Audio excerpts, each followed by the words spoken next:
Okay, welcome to another wonderful, delicious JewishU. So we're going to do hopefully 3 topics today, each one like a little bit to give a taste for everything. First topic is going to be a little bit about the Parsha of the week. Yeah, get further away. No, son. Oh, yeah. I can't believe that when we bought this Chabad house just about 2 years ago or so, this was all sheetrock. There were no windows here on the side. Really? There were no windows. But every time I would walk outside, I would see that there were glass bricks on the outside. So I was like, and you could see the bricks are framed out like there was a window there. So that's weird. Why would they have glass bricks on the outside but no windows on the inside? And if you had windows, why would you close windows? Why would you do that? Yeah. So we had some people knock out the bricks and put in the windows because it was already framed out for it. And now you have 3 windows on the side of the Chabad house, which is fantastic. Yeah, the sun's like directly on it. I Like know, so much yeah, light. the Natural light is amazing, and natural light is like king. Natural light is king. No windows. So anyway, so we're going to talk a little bit about the Parsha. We're going to talk a little bit about this particular Shabbos, not just the Parsha, but the Shabbos itself, Shabbat HaGadol. It's called the Great Shabbat. And then we'll talk, if we have time, a little bit about Pesach and the 4 sons as well. So let's start with the Parsha. The Parsha is Tzav, which means instruct or command. And it's the second Parsha in the book of Vayikra, also known as Leviticus. And we spoke about that already too many times. So there is a commandment in this week's Parsha, it's actually a mitzvah, that when it comes to the Mizbeach, the altar in the Holy Temple in Jerusalem, you have to have a constant fire burning. The Torah says, Eish Tamid, a constant fire, Eish Tamid Tukad ala Mizbeach, a constant fire should be burning on the Mizbeach, on the altar. Lo Tichbe, don't extinguish it. So we could right away say, I have a question over here. What's the question? Well, we have a principle in Torah study as follows. The principle is like this. You ready? When Moshe wrote the Torah down, right? God told Moshe the Torah, Moshe wrote it down. Ink was expensive. That's the principle. I made it up, by the way, but that's the principle. You know what it means? Ink was expensive? Ink was expensive means that he wasn't just going to write, oh, let me add a few words, a few paragraphs. Every single word in the Torah is there because it needs to be there. Every word that's not there is not there because it does not need to be there. Everything we need to know is contained strictly in the words of the Torah as they are, because hey, ink was expensive. So Moshe was only going to write the bare minimum of words to convey whatever needed to be conveyed.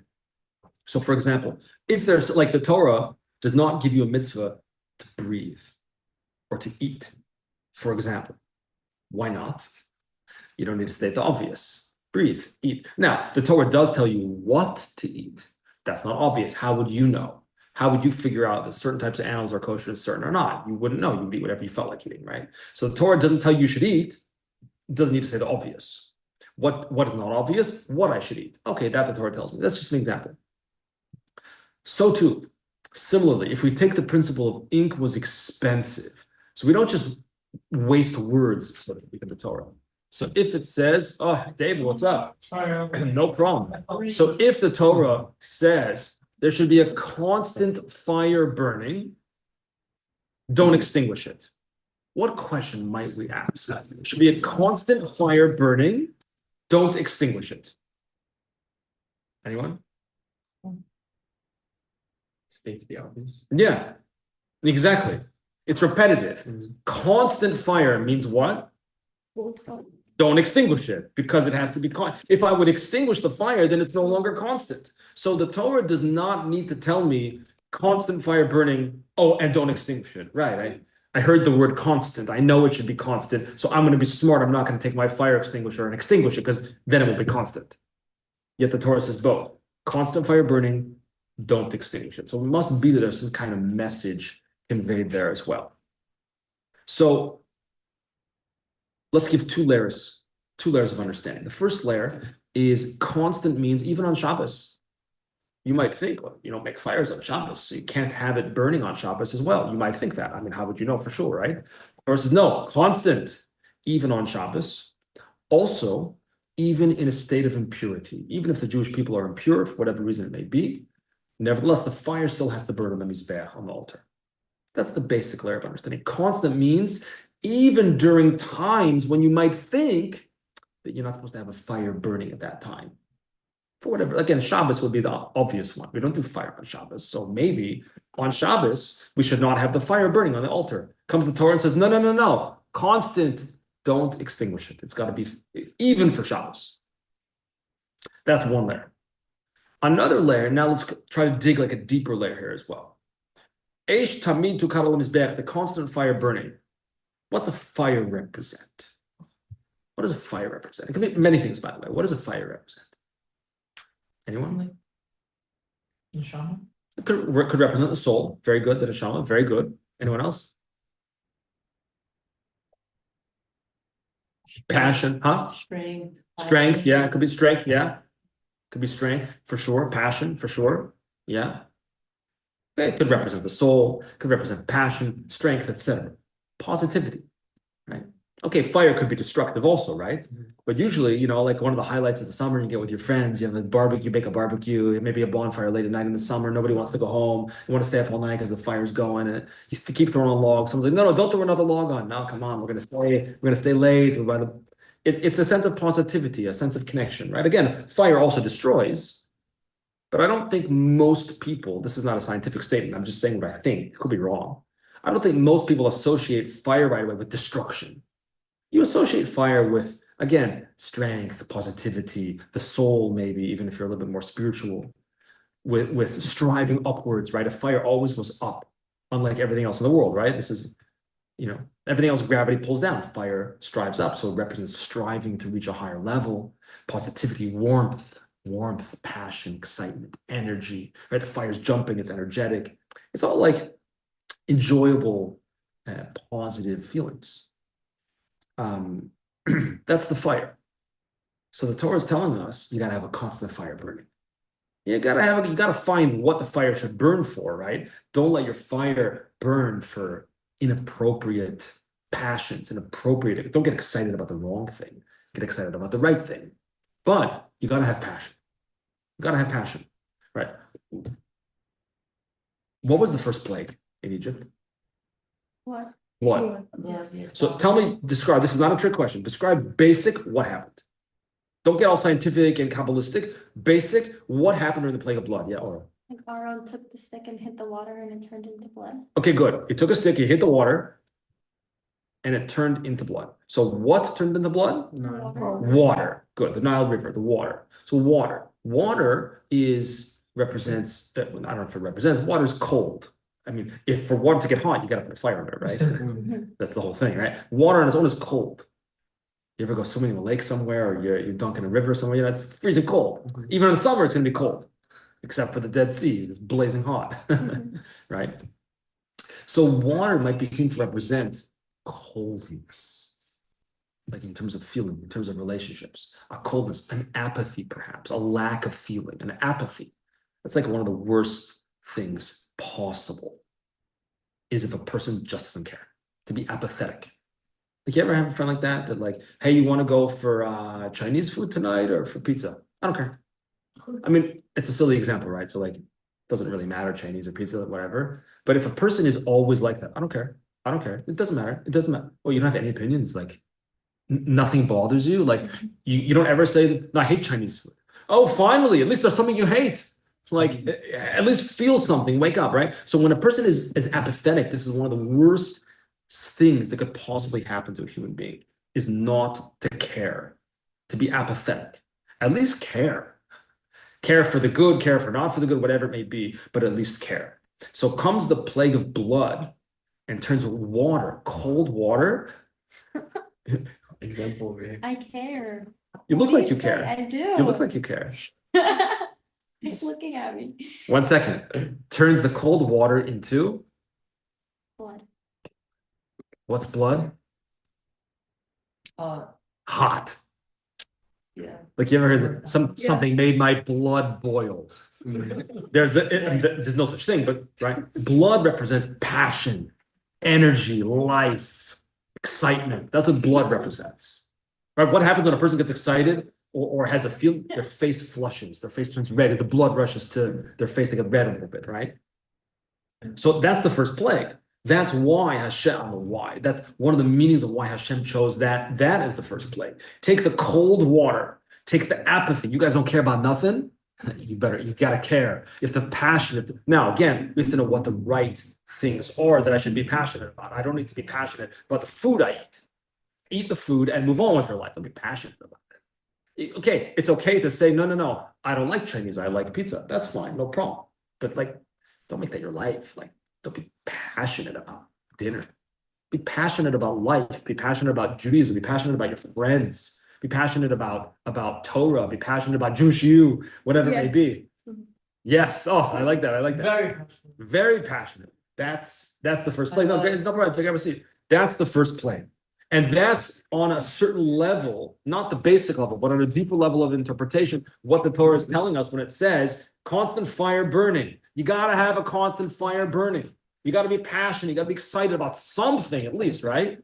Then the Torah says, lo tichber. Don't extinguish it. Or let's use a little bit of poetic license. Lo, which means no. Anything that says no to you in your passion, in your life, tichbe, extinguish it. Don't allow it to take you over. We all know whenever you want to do something positive, what happens for most people at some point or another? The little voice in the bottom left corner, or wherever he or she hangs out. Is it the bottom left corner for you? By me, it hangs out in the bottom left corner. Says, you can't do it. Did you ever hear such a... Yeah, he's usually on my right shoulder, left Right. shoulder. It's on your left shoulder? Yeah. Mine's over here. I don't- You know what I'm talking about, right? Yeah. Huh? The red little button. What were you on that? I hear it. Do you hear I it? think it doesn't have like a location. It might not have a location. It It might be everywhere.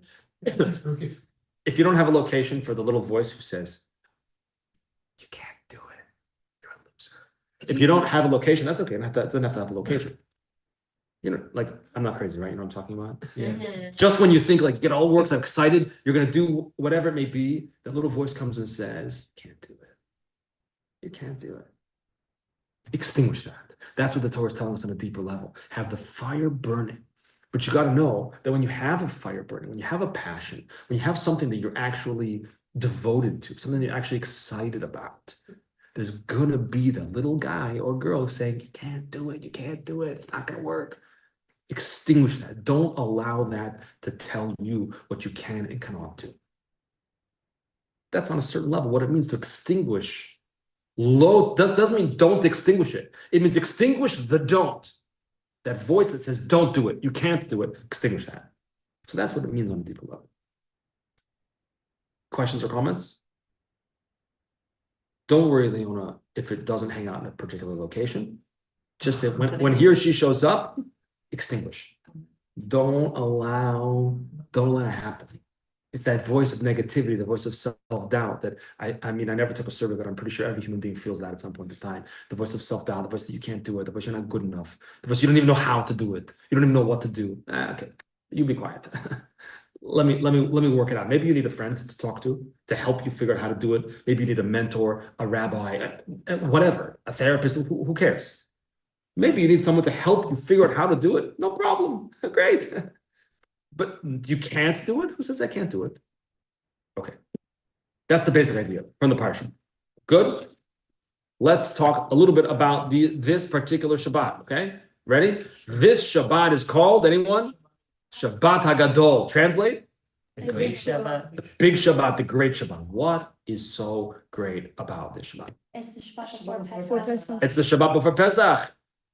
Yeah, so what? You could have fun with You can have chametz, that's true. Good one. That's true. Why do we call it Shabbat HaGadol? I mean, you're right. Shabbat before Pesach, okay, and therefore, what about Sukkot? The Sukkot, Shabbat before Sukkot, also Shabbat HaGadol. Maybe because Shabbat before Shoshana, also Shabbat HaGadol. Shabbat before Hanukkah, also Shabbat HaGadol. No, maybe this because Pesach's in Nisan, and that's like technically like the first year of like. It's like Okay. Shabbat. okay, I like it. It's the beginning of. We're good. That's a good question. It's the beginning of the count of the months. Okay, good. What happened on Shabbat HaGadol? By the way, my question is not random. It's actually particularly applicable this year. Do you know why? Here's a little bit of Jewish history, okay? I'm not going to bore you with Jewish history. Jewish history is actually interesting. Any history. The truth is, everything is interesting if you just allow it to happen. Here's a little bit of Jewish history. When the Jewish people left Egypt, what day of the week was it? Sunday. You got 7 choices. Sunday, Monday, Tuesday, Wednesday, Thursday, Friday, or Shabbos. You got 7 I choices. think it's Thursday. And you are correct. Oh my god. Now, Leon, you're not supposed to say, wow, good guess. You're supposed to say, no? Yeah. Because it was Thursday. I knew it, I just didn't want to. The original redemption, the Exodus from Egypt took place on a Thursday. On a Thursday. Which day of the month of Nisan was that? 15th. Now, work ourselves back. So the previous Shabbat would have been, count backwards, Thursday, Wednesday, Tuesday, Monday, Sunday, Shabbat. 15, 14, 13, 12, 11, 10. So Shabbat, HaGadol, the great Shabbat, meaning the Shabbat before the redemption in Egypt, was on the 10th day of the month of Nisan. Guess what this Shabbat is this year? The 10th of Nisan, right? So it's the same exact setup. And that's why the first Seder is Wednesday night, because the redemption was on Thursday. Okay, so this year, Shabbat HaGadol is not just the Shabbat before Pesach, it's also the 10th day of the month of Nisan, just like it was 3,000 plus years ago. So we have an extra special messianic energy, redemption energy this year. Now, so the original Shabbat HaGadol was on the 10th of the month. Let me ask you a question. Which holiday do we celebrate? This is a little bit of a trick question. Which holiday do we celebrate not according to the day of the month that it happened? Trick question. Sukkot? No, 15th. Shavuot. Shavuot? No, the 6th. Purim, Purim? No, 14th and 15th. Hanukkah, No, the 25th. holidays. No. Right, none. Oh. There's no other holiday. Like I said, it's a trick question. I told you it was a I trick was question. letting everyone fall for it. There you go. I said it's a true question. The answer is none. We don't determine holidays based on, oh, well, it happened on a Monday, so let's celebrate on Monday. That's We don't say, oh, it happened on Shabbat, so let's celebrate on Shabbat. What does Shabbat have to do with anything? It happened to be, it was Shabbat. And if Hanukkah was on a Monday or a Tuesday, Hanukkah is always on Tuesday. What does that mean? That's not the way it works. It works according to which day of the month it happened, not the day of the week that it happened. You understand what I'm saying?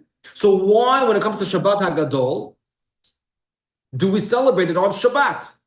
We should celebrate it on the 10th day of Nisan, because that's when it happened, on the 10th of Nisan. What happened? Do you know what happened even on Shabbat? What happened? A miracle happened. The Shabbat before we left Egypt, a miracle happened. That Shabbat was the 10th of Nisan. What was the miracle? Civil war amongst the Egyptians. Civil war. We wanted to leave Egypt, right? Paro, not so thrilled. Says you could go, you could that they change his mind, I'm gonna chase you. The whole situation that happens. Everybody here knows the basic story of Pesach, right? At some point, many Egyptians were like, yo, this ain't working. Like, we can't keep these Jewish people here. They're going to destroy us. They're going to kill us all. Let them out of here. Others said, no way, man. Pharaoh doesn't want to let them go. We ain't letting those Jewish people. We want to keep them slaves. So what happened? They fought each other, civil war. They killed each other. That was the miracle. That was the miracle that happened on Shabbat HaGadol, is that we didn't have to fight them. They fought themselves. By the way, what's happening in a certain part of the world nowadays? Certain countries fighting each other for us. Right? Iran. Now all the other countries are going against Iran. Wait, what other countries? UAE, Saudi Arabia, I believe. Oh, they're going against Iran. Yeah. Why? Because it's in their own interest. So too many of the Egyptians in Egypt were like, yo. Wait, why? Why are they doing that? Like, why are they fighting Iran? Because Iran shot a bunch of missiles. Yeah. They bombing random. Oh, Yeah, they're shooting rockets in Dubai and in Abu Dhabi, wherever it was. Right. So back then, 3,000 plus years ago, there were a bunch of Egyptians who were like, these Jewish people, same story, they're gonna kill us all. They're gonna kill us all. Let them go. Other ones were like, no way, no, we're not letting them. We got good slavery, we're not letting them go. They fought each other, they killed each other, and Jewish people were like, cool. So we just left. yeah. Oh, That was the miracle. Now, So Shabbat HaGadol, because we celebrate that. yes, so why do we celebrate it on Shabbat? What does that have to do with Shabbat? We should celebrate it on the 10th day of Nisan, like every other holiday through the year. You hear the question? Yeah, Not a bad question, right? Mhm. but I mean, is this like such a big deal for us? Because I never heard about this till you brought it up. It's a big deal. Well, Yonah says it's a big deal. It's a big deal. Listen, it's called Shabbat of the big deal. Shabbat HaGadol. What do you think that translates as? Big Shabbat, Shabbat of the big deal. This Shabbat is the big deal. And I went to the dentist today because whatever, not even whatever. And he says to mention something to me, and I was like, "Oh, what's that? You don't know what that is?" First of all, I wanted to be like, "Why do you got to be so condescending?" Instead, I just said, "No, there's actually a lot of things that I don't know." And he was like, "Oh." Anyway, I went to the dentist on the day of like Pesach, like the day it starts, like the first, day? yeah, Oh, no way. oh, for a sorry. root canal. Oh, that's not redemption. That's not redemption energy. The root Root canal. canal ain't no redemption energy. Okay, one second. Let's get back to what was the question? One second. What was the question? God. What was the question I just asked? Why don't we? Why celebrate not? the 10th day? Oh, why do we not celebrate the miracle that happened on Shabbos? It was a Shabbos. We're not disputing that. It was Shabbos. But why do we celebrate it on Shabbos? Let's celebrate it on the day that it actually happened of the month, the 10th of Nisan, the way we do with every other holiday on our Jewish calendar. And the answer is very simple. Answer is very simple. There was a certain woman who was a very, very righteous woman, a big tzaddikus, a very righteous woman who died on the 10th day of Nisan. And some people, to commemorate her righteousness, fast on the day of the 10th of Nisan. They don't eat, they fast the whole day. You want to guess who it is? Yocheved? Yes. Very, very good guess. It's I not was just correct. thinking of. Very good guess. It's not correct. It's good because it's not so far off. Her daughter. Miriam. Miriam. Wait, what? Was that- That's- I was literally Wait, saying- didn't she went with Yeah, the I knew Jews that. out of like, to the desert, didn't she? Later passed away You're too- on the 10th day of Oh, Nisan. later. Yes, and she passed away. Her yortzeit No. is the 10th day of Nisan. She's like Who was really your- old. So therefore, the sages decided, you know what, to celebrate miracles, great miracles, right? Shabbat HaGadol, to celebrate miracles on the day that Miriam passed away. I mean, Miriam was not just like your average girl, right? Miriam was like serious business. The well of Miriam. You ever heard of the well of Miriam? When the Jewish people were traveling in the desert, a well of water, you know where you get water in the desert? 7-Eleven? Where do you get water in the desert? There's no water. There was a well that followed them along in her zechus, in her merit. When she passed away, the well also passed away. By the way, some people know where the well is. The story is told. I've heard the story before. I just read it in a book the other night. You ever heard of the Arizal? Yeah. The Arizal, Rabbi Yitzchak Luria was a great Kabbalist. Mhm. He was in Egypt and he came to Tzvaz eventually in the 1500s, right? And he had his main student was named. You know his name of his main student? Anybody? Chaim Vital. He came to Tzvaz and only studied with the Arizal for 2 years. And he wrote down all of the books of the Arizal were written by Chaim Vital. And he was an unbelievable tzaddik in his own right. Now, when he came to Tzvaz he was actually previously the student of the teacher of the Arizal, the Ramak, the Moshe Cordovero. You ever go to the old cemetery in Tzfat? You know, all the blue graves and stuff? Yeah, No. yeah. You gotta check it out. It's pretty awesome. So the Ramak, the Moshe Cordovero, I and went the to Arizal the are grave. next to each other. What? I've been to the grave before. You've been. They're right next to each other. The Ramak, Moshe Cordovero, unbelievable, crazy, unbelievable. And then the Arizal. So when Reb Chaim Vital then kind of switched over from the Ramak, Reb Moshe Cordovero to the Arizal, he couldn't understand. It's like, this guy's too deep. Like the Arizal was like flowing secrets of the universe, and Chaim Vital was like, what? So one day they went on a boat. Where'd they go on a boat if they're in Tzfat? What can you see from the mountain hills of Tzfat on a clear day? The Kinneret, the Sea of Galilee, the Kinneret. They went out on the Kinneret in a little boat. Yeah, I know. Reb Chaim Vital and the Arizal, his teacher. At some point in the boat, the Arizal said to him, take some water from the, I don't know if he had a cup or in his hands, I don't know. Take some water and drink it. That's what he said to Reb Chaim. So Reb Chaim drank some of the water from the Kinneret. I don't know if he went like this or if he had a cup, drank some of the water, obviously he said a bracha first, And then the Arizal said to him, that water was from the well of Miriam. Please don't ask me to explain what that means. I'm just telling you this is what happened. Okay.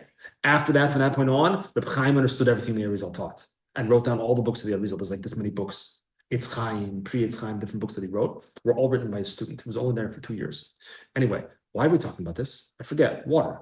Miriam. Oh, so because Miriam passed away, the great tzaddikus, the great righteous woman Miriam passed away on the 10th of Nisan. Now you want to go celebrate the miracles on that day? So therefore they said, celebrate on Shabbos.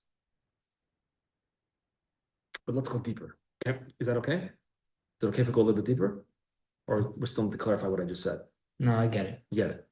Not so complicated. Okay. What's the difference between a weekday? Sunday, Monday, Tuesday, Wednesday, You Thursday? can't fast on Shabbat, right? Is that Right. why? Right. Good. That's right. But what's the difference if we think about it conceptually? What's the difference between a day of the week, Sunday, Monday, Tuesday, Wednesday, Thursday, Friday, Shabbos, versus a day of the month, first, second, third, fourth, all the way to 30th? What's the difference between a day of the month versus a day of the week? Not Kabbalistically, just trying to conceptually. What does the week represent? How do we know what a day is versus how do we know what a month is? What does a month represent? What does a day represent? A day is like, the cycle of light and then Where does the light come from? sun. Sun. Okay, that's a good start. The A moon. day is the cycle of light of the sun. And then the month is That's the this, moon. yeah. Oh, whereas the month is determined by the lunar cycle. Very good. What's the difference between the sun and the moon? One's a lot bigger. One's a lot bigger. Okay, good. Any other differences? One bounces off the other. One reflects the other, right? Okay, good. Any other differences? Yeah, everything's true so far. Without the sun, you can't see the moon. Okay. One's hotter. Hotter. Okay. Yeah. I heard the moon is cold, but I wouldn't know. One has more light. More light. Okay. Oh, like, So, Oh, the sun's responsible for all life on Earth. The sun's always the on. light from the moon. the sun is always The sun on, so to speak. Yeah. Whereas the moon, I know the moon doesn't actually get smaller. I know that, but the moon waxes and wanes depending on when in the month. Right, the 15th of the month on the Jewish calendar, on the English calendar. If you ever see a full moon, what do you know? It's 15th. completed. It's the 15th of the month. The moon is always full on the 15th day of the month. So the moon and the month represents change, addition, something extra. Whereas the sun, the days of the week are constant. It's always 24 hours. It's always every day is 24 hours, no matter how you slice it.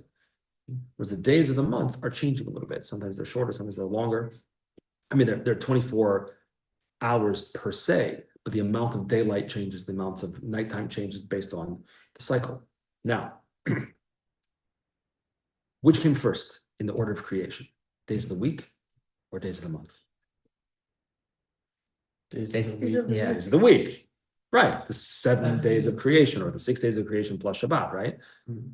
When did we start having any need for months? Rosh Chodesh, yeah. What we needed Rosh Chodesh at the beginning of the creation? No, there was no Rosh Chodesh. God began with the 7 days. 7 represents the natural order. 7 represents creation, the worldly. Why do you need to know a month? The answer is you don't. But God added it later into creation and said, I'm going to give you holidays. I've chosen you as the chosen people. Now I want you to have special holidays. Pesach, Sukkot, Shavuos, whatever the holidays are. And that goes according to the month. So the month represents an addition, something extra. A chidush, right? The word in Hebrew for month is chodesh. Chodesh means new. Something novel, something extra. Which is a bigger miracle?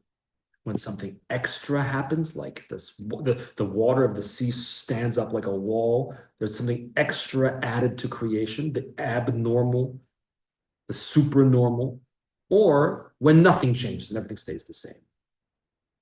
Is this also a trick question? Not a trick question, no, it's a Aren't they thinking both question. miracles? Yes, Like you breathing right now is a miracle. absolutely.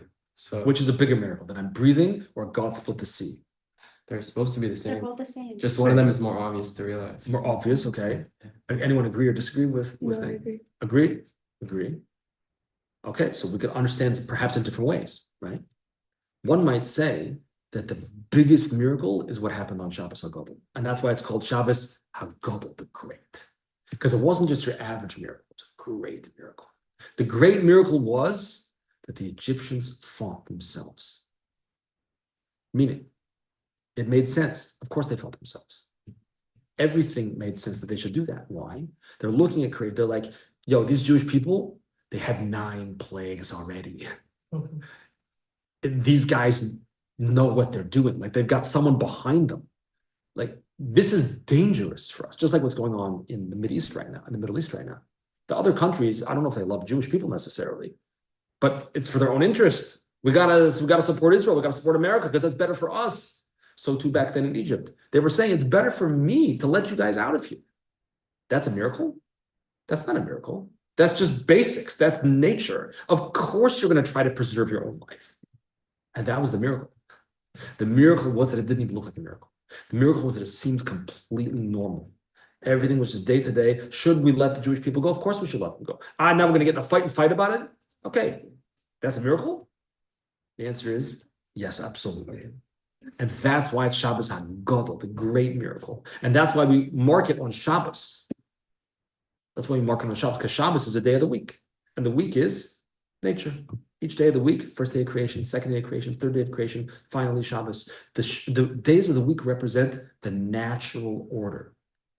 So to break the natural order, to make a chidush, to make a chodesh, a month, to make a novelty, to make something new, and split the sea, or have a hail rain down on the Egyptians with ice and fire together in one. Is that a miracle? Better believe that's a miracle, but it's not that impressive. I mean, God created the world. He could also change it. No big deal. But to work with in nature, to keep everything exactly as it is, and still the Jewish people waltz out on a Thursday afternoon, right in the middle of the day, that's a miracle. What does that even mean, though, if everything's a miracle? Like, what does a miracle mean? That's a great question. I love it. It's a great question. Great question. Anyone? Rabbi, isn't that like Purim, like the miracle of Purim? It's How the 100%. miracle is very natural. I was just thinking, weren't you here at the Purim Suda? You were here at the Purim feast with us. I was thinking Purim. That's what I was thinking. Was that you who said that, or was it? I I may have said it. I think you said it. And maybe I said it, maybe I didn't say it, maybe someone else said it. Yeah, Purim is similar, right? It looks, okay, it happens to be Esther, she's pretty, so he likes it. Okay, so the king likes a pretty girl, that's a miracle? That's not a miracle. And she happens to have, there's Mordechai, and he tells her to go to the king, and she goes to the king. Everything in and of itself seems to be normal. It's only when you look at the big picture. So now we look back at the Exodus from Egypt, and we say to ourselves, normal? Wasn't normal. The whole thing was a total miracle. So in a certain sense, it's all about how we look at it. It's all about how we look at it. We could choose to look at the world and say, splitting the sea was a miracle, but today there are no miracles. Would that be wrong to say that? No. There are no miracles like the splitting of the sea. Although maybe we are seeing something like that as well. I think maybe not quite splitting the sea, but maybe, especially with Israel recently with the Hezbollah and Iran and all these attacks. Boom! How do they know what these guys are? How do they do this? Unbelievable. So, in a sense, the answer to your question is that I don't know. It might depend on how I, on my own, choose to look at it. It might depend. Do I choose to see the miracle, or do I choose not to see the miracle? My wife told me a story the other day that a man, husband and wife, had a child who was not able to speak. Was not able to walk. And that was obviously very painful for the parents. The child is confined to a wheelchair. I'm talking 250 to about 300 years ago, the story happened. And the child couldn't walk. Someone said, there's a great tzaddik, a great righteous man, named Yisrael Baal Shem Tov. My son Yisrael is named after him. Named Yisrael Baal Shem Tov. He could make miracles happen. Why don't you go to him for a bracha, go to him for a blessing? The man was a skeptic. It's like, please, I should go to a man. I'm also a man. Go to a man for a blessing. What is he going to do? Make a miracle? It doesn't make sense. But I don't know if his wife convinced him or someone else convinced him. Go anyway. Just go. He was a real skeptic. Fine. They stopped. Like, leave me alone already. I'll go. So he goes to the Baal Shem Tov. And he's told he should come with money. Why do you have to pay for it? I don't know. Tuition costs money, food and seasons cost, everything costs money. So he's told you to come with some money. Came with a bag of coins. Comes, he puts it on the table by the Baal Shem Tov. Baal Shem Tov takes the coins, throws them, scatters them all over the floor, throws them away. The man is like, what? Like, I come with a gift and that's the way you react to me? He says, I'm out of here. I'm leaving here. He stands up or whatever, turns to leave and notices that his daughter is walking and picking up all the coins. And he says, quick, get back in the chair so the Baal Shem Tov shouldn't think that it was because of him and that he made a miracle. My wife told me that story yesterday. What's the point of the story? Sometimes the miracle happens in front of your face and you're like, quick, let's deny it. It didn't happen. Sometimes we live life like that. Other times we live and we just say, wow, it's all a miracle. That may or may not answer your question. It depends on your perspective. Not yet. Not yet. Okay. Fair. Can we talk for a minute or two about the 4 sons and then we'll wrap up? Okay. So, I want to share with you a teaching that I read last year. And by divine providence, Hashgacha Pratis, I don't know if it was a miracle or not, but I opened up the book and I read it again yesterday. This teaching is from the Chida, Reb Chaim Yosef David Azulai. He was a Moroccan sage, a very, very righteous man. He wrote like 50 or 60 books. I just bought his whole set of books. They're in the boxes because I cannot find anywhere on my shelves to put them. Should be my biggest problem, right? So he says the following. We read in the HaGadol the following passage. Kineged arba'a bonim divra Torah. The Torah speaks of 4 sons. Obviously, it could be daughters too, right? Echad chacham, v'echad rasha, v'echad tam, v'echad she'eno yedei lishol. One is wise, one is wicked, one is simple, and one doesn't know how to ask. So here's the question. Why doesn't, grammatically speaking, why doesn't it just say the Torah speaks about 4 sons, one wise, wicked, simple, and one who can't ask? Why do you have to say one who is wise, one who is wicked, one who is simple, and one who doesn't know how to ask? Just say one the first time, and that will cover all of them. Grammatically, that would be okay. That's his question. Do you hear the question, or it's not a question? You hear the question a little bit. Maybe. Kind of. Okay. Yeah? This is what he says. Because every child... Oh, 1 second. I mean, on my own mind, I'm mixing ideas. That corresponds, he says, to the previous passage. Previous passage says, Baruch HaMokim, blessed is the place, which refers to Hashem, the all-present one. Baruch Hu, he is blessed. Baruch Shenosan Torah L'Am Yisrael, blessed is he for giving the Torah to the Jewish people. Baruch Hu, blessed is he. How many times did it say the word blessed over there? A lot. 4. Why not just say, blessed is the place who gave the Torah to the Jewish people? It says Baruch 4 times. How many kids are there? How many sons? 4, right. So obviously, says the Chidah, each instance of the word Baruch is there to correspond to another one of the 4 sons. Why? Because just like a parent would say Baruch Hashem, he would say a blessing, he would thank God if he was given a chacham, a wise child. He should also say Baruch Hashem if he's given a wicked child. Why? Because every child is a bracha. That's why. Wise, wicked, that's like, the starting point is Baruch, Baruch, Baruch, Baruch, that every child is a blessing. That's the starting point. So once you have that starting point, to then say, well, what kind of son is he? What kind of kid is he? Okay, 1 second, you didn't get the starting point. You can't ask, what type of child do I have? What are their strengths? What are their weaknesses? Hey, we all have strengths and weaknesses, right? You can't ask that without, this is not the Chidah, I'm just kind of explaining it. You can't ask that unless you first say Baruch, Baruch, Baruch, Baruch. They're all blessings. Every child is a blessing. Someone once asked me, after my second child was born, someone who has 1 child asked me the following question. He said, when I had a child, that was many years before that, I gave all my love to that child. And I realized I could never give more love to another child, and I never had more children after. How are you going to do it? Once my second kid was born. So I said, I felt the same way.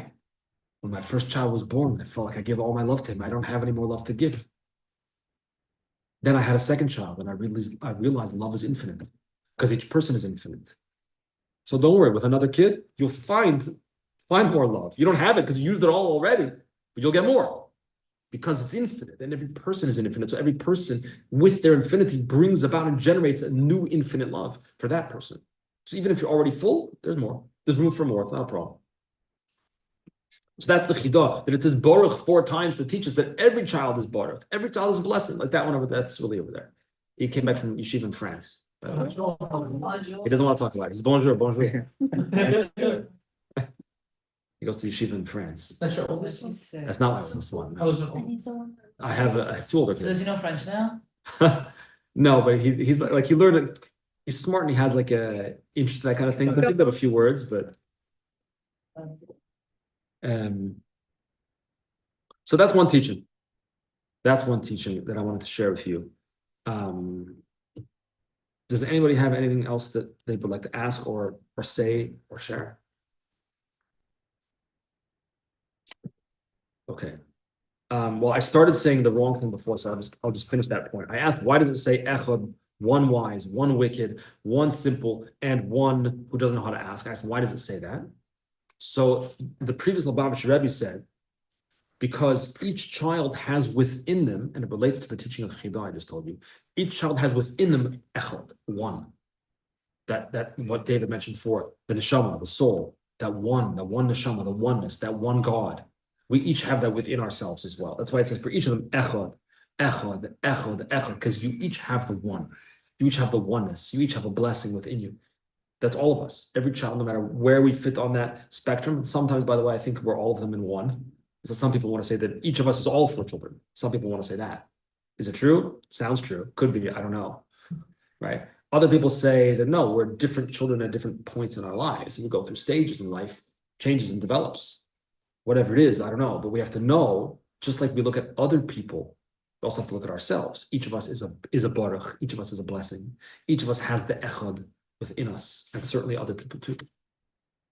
So I guess unless you have any other questions or comments.